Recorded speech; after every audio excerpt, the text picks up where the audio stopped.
ઘટે મિત્રો બાજરામાં પાણી ભરાઈ ગયો મિત્રો. જો તે કાળા ઉનાળે વરસાદ આવ્યો મિત્રો, કાળા ઉનાળે. તો ગુડ મોર્નિંગ એન્ડ જય દ્વારકાધીશ. કેમ છો બધા મિત્રો? મજામાં જઈશું, કારણ કે અમારા વ્લોગ વિડીયો જોતા એટલે મજામાં જઈશું. તો મસ્ત મજાનું મોર્નિંગ થઈ ગયું છે અને સવારના વાગી રહ્યા છે 8:20 જેવું થઈ રહ્યું છે. અને અત્યારે મારે જવું છે પહેલાં વાડીએ, પછી વાડીએથી જવું છે, થોડુંક કામ છે બાજુ ગામમાં ખાતે ત્યાં ગાડી લઈને. અને આજ જો મિત્રો વાતાવરણમાં કાલે તો વરસાદ આવે એવું હાવ વાતાવરણ થઈ ગયું. તો આજે એમ થોડુંક ઓછું છે, ખુલ્લું થઈ ગયું, જોઈ શકો છો. તો ચાલો પેલા વાડી સાઈડ નીકળી જાય, પછી ત્યાં જઈને થોડા દાદુ વોક શૂટ કરી વાડીએ તમને બતાવી બધી ડેલો ખોલ લઈ. તો મિત્રો થોડોક આપણે પ્લાન થઈ ગયો છે. મેં તમને એમ કીધું હતું પહેલાં મારે વાડીએ જાવ છે, ને વાડીએથી તો પહેલાં મારે જવું છે બાજુના ગામમાં પેટ્રોલ નખાવ, કારણ કે ગાડીમાં હાવ પેટ્રોલનો જો કાંટો જો દીજે તો આમાં હાવ. તો પહેલાં પેટ્રોલ નાખી આવી બાજુના ગામમાં ખર્ચ્યા, કારણ કે હવે આપણી પાસે 3 ગાડી થઈ ગઈ એટલે આ ગાડી હમણાં ઘરે જ પડી ગઈ છે અઠવાડિયેથી. ઓલું પેશન્ટને લીધું ને મિત્રો આપણે, એ લઈને વહી જાય છે પપ્પાની કાયમ દુકાને. ને તમને ખબર છે આ ગાડી લઈને જતા કાયમ દુકાને. આ ગાડી બહુ વાયલી હો મિત્રો, જેતપુરથી ઘરે. હવે આને બિચાડીને પોરો મળ્યો, બહુ વાયલી હો. હવે એ પેશન્ટ લઈને જતા હોઈશ કાયમ, એટલે અઠવાડિયે ત્યાં ગાડીમાં પેટ્રોલ નાખવા જવાનો વાંધો નહોતો આવ્યો. જેતપુરથી આવ્યા ને તઈ ફૂલ ટાંકી કરી દીધી એટલે આટલી વધી. તો મેં કીધું પેટ્રોલ નાખી આવું, જાઉં છું ફૂલ ટાંકી કરી આવું. અને ઓલી ગાડી તો આપણે વાડીએ લઈને વહી ગયા હોય દાદા હોન્ડા, એટલે એ ગાડીને તો હવે આંકવાની જ નથી થતી. આ સ્પ્લેન્ડર આંકવાની થાય, કે આ ડીલે ઓલું એચએફ હોય ને એચએફ આવડે છે. પેલું પેશન્ટ કરે હોય પેશન્ટ આંકવાનું થાય, બેમાંથી એક જ આંકવાનું થાય. પેશન્ટ લઈને કાંઈ વહી જતા હોય ને આ ગાડી એવું મારે જ રહે આંકવા. પણ જો મિત્રો તો અટાણી પાછું ઢક થઈ ગયું. આ ગધડીનું શું કરવાનું થયું કંઈ ખબર નથી પડતી. વાતાવરણ જો આ વાદળું એક છે ને આ કાંઈ નથી ક્યાંય. આવું વાતાવરણ એટલે મજા જ એવા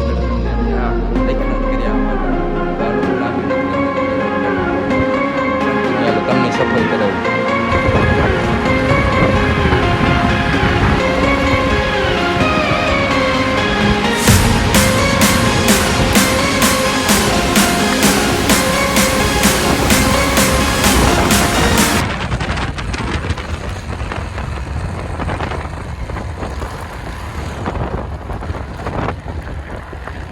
તો અત્યારે આપણે ફાઇનલી મિત્રો વજાવ્યા છે વાડીએ, ડાયરેક્ટ પેટ્રોલ બધું નખવીને. તમને મારો અવાજ આવતો કે ન આવતો, કારણ કે પવન બહુ ઉપડી ગયો તો જોઈ લ્યો. આપણું ઝૂપડું જો બધું કેટલું હાલે. પવન બહુ ઉપડી ગયો છે ને એના કારણે મારો અવાજ આવતો કે ન આવતો, લગભગ તો આવતો જ છે. અને આવી ગયા છે વાડીએ પેટ્રોલ નખવીને. અને કાંઈ નહીં, વાડીએ હજી લાઇટ આવવાની વાટે બેઠા છે, કારણ કે આપણે તલીફ આવવાની હોય છે. પહેલાં તો ઉલારો હોય છે, પહેલાં વાડીમાં ઉલારો હોય છે દાળ, પછી રોંઢે તલીફ આવવાની થાય. અને જોઈએ વાડીમાં કેટલું પાણી ભર્યું છે. લગભગ તો લાઇટ આવી ગઈ છે, જો કરી દીધી ચાલુ આપણે દાદાએ.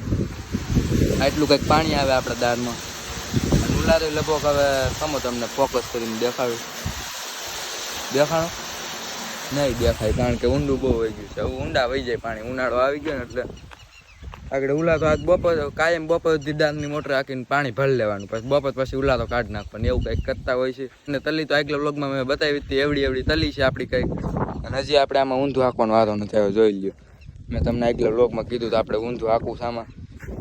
ખમવાનું એક જ કારણ છે મિત્રો, કારણ કે વરસાદની આગાહી આવી હતી, આપણે હાંકવાનું થયું ને તેથી જ સાંજે વરસાદની આગાહી આવી એટલે ખમી ગયા. પછી પપ્પાની કે ખમી જાય કે ઓલું ઊંધું હાંકેલું એટલે ખેતર લાવવું ને વરસાદ બહુ આવે તો પાણી પછી આમ નીકળી જાય. આ દાંતી હાંકેલું હોય ને તો પાણી પકડી રાખે, એટલે આપણે હાંક્યું નથી ઊંધું, પછી બંધ રાખ્યું હતું. અને જોઈએ વરસાદની આગાહી કેટલા દીધી. આ તો થોડું ઓછું છે, કાલ જેવું નથી. કાલ તો ફૂલ એકદમ ચોમાસા જેવું જ થઈ ગયું, તમે જોયું જઈશે. આ થોડુંક ઓછું છે, જોઈએ હવે. આજ લગભગ તો કાંઈ બહુ આવી છે નહીં. કાલ તો આવ્યો તો એમ તો થોડા જાજો વરસાદ ફરિયા ભીનો કરે એવો. હવે આજ જોઈએ શું થાય. અને હવે વાડીએ જ કાંઈ ઓમ કાંઈ કામ છે નહીં. તો મિત્રો અત્યારે વહી આવ્યો છું હું ધાબા ઉપર ને જોવો તમે માહોલમાં કંઈ ઘટે. આમ જો આમ તડકો છે ને આયા પાછો સાયો છે આપણે. અને પવન બહુ આવે છે, મારો અવાજ આવતો કે ન આવતો હોય માફ કરી દેજો. અને જો માહોલ આજ સવારે આપણે વાડીએ ગયા તેમ થતું હતું કે આજ વરસાદ નહીં આવે. તો કાલની ઘોડ અત્યારે પાછા વાદળા થઈ ગયા છે, જોઈ લ્યો.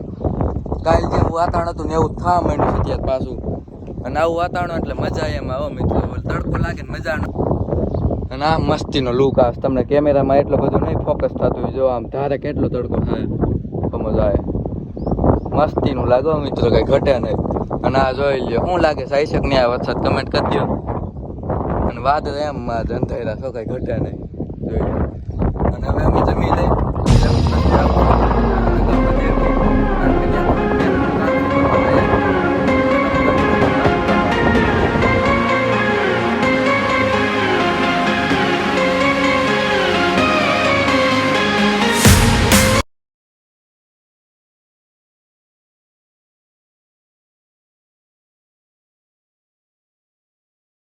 તો મિત્રો આપણે કઈને સવારના જેની વાટ જોઈને બેઠા હતી ફાઇનલી આવી ગયો વરસાદ. જો આપણે સવારના કહેતા વરસાદ આઈશેક નહીં આવે તો ફાઇનલી વરસાદ આવી ગયો, જોઈ લ્યો.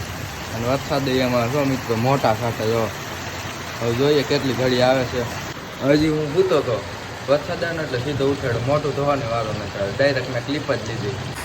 અને મિત્રો વાસટ એમ આવે, જો તમે આપણી ફીગો રાણી નવરાવી દીધી, કારણ કે પવન એ સાઈડ છે ને એટલે બધી વાસટ ઉડીને ઢારિયામાં જ જાય. જો હવે જોઈએ કેટલી ઘડી આવે છે, ક્યાંક પૂર કાઢે ને એવા.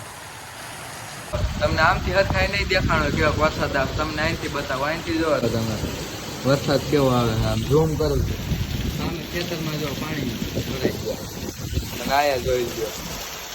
જોઈએ કેટલી ઘડી આવે છે વરસાદ, બહુ વરસાદ આવ્યો. તો જોવો મિત્રો હવે કંઈક વરસાદ ધીમો પડ્યો છે એવું નથી લાગતું તમને? થોડોક હવે કંઈક ધીમો પડ્યો છે ને આયા આપણે તમને ખબર છે ધાણા હતા આપણા, એટલે આ વાસટ જાતી ત્યાંથી સીધી, એટલે આપણે તાલપત્રી ઢાંકી દીધી, એમાં મતતા હતા કહ્યું ના. અને વાસટ સીધી કારણ કે પવન ભેગી બધી ન્યા જ જાતી હતી. આપણું ટ્રેક્ટર ને ફોર વ્હીલ ને બધું આગળથી ધોવાઈ ગયું જો એકદમ. અને હવે કંઈક ધીમો પડ્યો છે એમ કહી શકો તમે. અને હજી તો કાળા વાદળા તો છે જ જો. અને જો અમે છત્રી કેમ રાખી નકર પલાળી ગયા. હું તમને મેળી ઉપર ચડીને દેખાડું, જોઈ લઈએ કઈ ઘટે મિત્રો. બાજરા નવ છત્રી કાગડો થતામાં વાર નથી લાગે એમ. આમ જોઈ લ્યો હજી ચાલુ છે વરસાદ, ખેતરોમાં પાણી ભરાઈ ગયો મિત્રો. જો આવું તમને દેખાય એટલું. તે કાળા ઉનાળે વરસાદ આવ્યો મિત્ર, કાળા ઉનાળે. ઓહો બાજરા ઘરના છો બાકી. હવે આમાં બહુ ન રહેવાય, રિક્સ નો લેવાય. આ તો આઈફોન છે એટલે વાંધો ના આવે, 100 પલળીને પાણી ઘડી જાય. પલળી ગયો મારો મોબાઈલ આખો તમને બતાવવાના ચક્કરમાં. તો હાલો કન્ટિન્યુ જોઈએ કેટલી ઘડી તામું નાખે કાળા ઉનાળે વરસાદ. તો ફાઇનલી મિત્રો હવે ઠેઠ વરસાદ બંધ થયો છે. લગભગ 3 વાગ્યા ટુકડો વરસાદ ચાલુ થયો હતો ને 4:30 વાગ્યા સુધી 1.5 કલાક વરસાદે ધામો નાખ્યો. કેટલી 1.5 કલાક. અને હવે ફાઇનલી વરસાદ બંધ થઈ ગયો છે અને પૂર કાઢ નાખ્યું છે લગભગ. જોઈ જાય મોકરું છે આપણી ઘરની પાછળ. થોડું એવું જ, બહુ તો નથી આવ્યું. અને તમને ખબર છે આપણા ગામમાં ડ્રાઈવર ને બધે કાઢ્યા છે, વોકરામાં થઈને કાઢ્યા છે. મેં તમને વિડીયોમાં બતાવ્યા હતા. ત્યાં બધી હું હાલ થાય વિચાર કરો તમે, આ બધું પાણી ત્યાં જ જાય. અને ખેતરોમાંથી પાણી કાઢી નાખો મિત્રો. જો બહુ તો નથી પૂર આવ્યું. અને હવે કંઈક માહોલ જો કંઈક ઘટે હવે નહીં આવે વરસાદ, હવે વહી ગયો મિત્રો. હવે ખુલ્લું થવા માંડ્યું. હજી આ બાજુ થોડુંક છે અંધારું, આ બાજુ તો નથી બહુ વાંધો. અને વરસાદ વિચાર્યું નહોતું આજ સવારે, હજી હું વ્લોગમાં એમ બોલ્યો હતો કે આજ વરસાદ નહીં આવે, નહોતો ત્યાંથી અચાનક ખાઈ પો ડાયરેક્ટ આ તો. અને વરસાદ આવ્યો એટલે વાવણી થઈ જાય એવો આવ્યો છો મિત્રો. અટાણ કોઈ વાવે તો નહીં, આમાં વાવીને શું કરે. આ ગઈ તો 2-3 દિન હોય, પછી પાછો ઉનાળો જ આવીને ઉભો રહે. હજી ઉનાળો બાકી જ છે કાયદેસર, 6ઠા મહિનામાં ચોમાસું બેસે. વરસાદ બધું વહી ગયું છે આવીને, અને એકદમ ઠંડુ વાતાવરણ થઈ ગયું જોઈ શકો છો. હવે તડકો નીકળી ગયો એટલે આમાં વરસાદ કેવા આવતો તડકો નીકળ્યો. અને આ વાતાવરણમાં ગરમા ગરમ ચિપ્સ, આપણે ચિપ્સ બનાવી છે આપણી મમ્મીએ. આપણે ટેસ્ટ કરીને તમને કઈ કેવી છે. જેમાં મસાલો નાખવાનો બાકી છે, મને એમનો જ મજા આવે. હા આવું ઠંડુ વાતાવરણ ગરમા ગરમ ચિપ્સ મજા જ આવ્યો. તો હાલો મિત્રો આપણે આમાં છે ને મસાલો નાખી દઈ, ઠરી ગઈ છે ચિપ્સ. હાલો હલાવી નાખીએ હવે એકદમ. સુગંધ તો મસ્તી ને આવે, મસાલો મસ્તી ના હો મિત્રો, કઈ ઘટે નહીં. તો હાલો આપણે પાછી ટેસ્ટ કરીને તમને કહી દઉં, કઈ ઘટે નહીં હો. અને અત્યારે હું પાછો આવી ગયો છું મેળી ઉપર. ચિપ્સ બીપ્સ થોડી ખાધી, તમે જોયું એમ વિડીયામાં મસ્તીની બની ગઈ હતી. કારણ કે આ ઠંડુ વાતાવરણ થઈ ગયું છે ને એટલે આવું કંઈક ખાવાની મજા આવે ઊનું. અને આજ સાથે આજનો વ્લોગ વિડીયો આપણે એન્ડ કરી દઈએ. બહુ સારામાં સારું છે. તો આજનો વ્લોગ વિડીયો જો ગમ્યો હોય તો લાઈક શેર સબસ્ક્રાઈબ કરવાનું ભૂલતા નહીં. હું મળું તમને નેક્સ્ટ વ્લોગ વિડીયો સાથે. Bye bye.